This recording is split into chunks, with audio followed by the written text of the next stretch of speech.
Signs outside the Griffith home on Cleveland Avenue didn't say welcome, but Ohio EPA Director Richard Shank probably felt welcome once he got inside the house located next to the Uniontown landfill. Dr. Shank was invited in for a brief reception after the concerned citizens of Lake Township drove him around the area to get a look at homes near the landfill and a look at the landfill itself.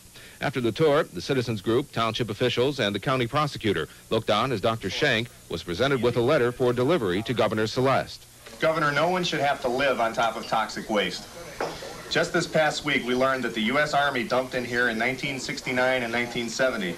This concerns our long-standing suspicions that for years residents have reported to officials, both state and federal, that they've witnessed trucks bearing radioactive insignia dumping at the industrial excess landfill in the late 1960s.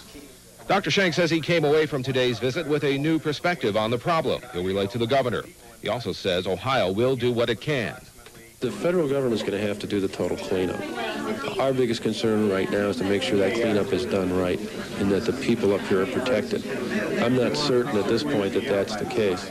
We don't feel the governor would want to live on top of a toxic waste dump himself. None of the elected officials we're sure would want to do so either. So why should these people be asked to live here any further?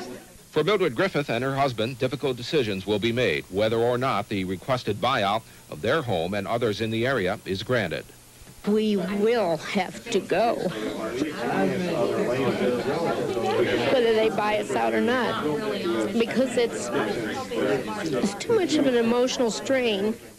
Greg Saber, 23 Newsday, Uniontown.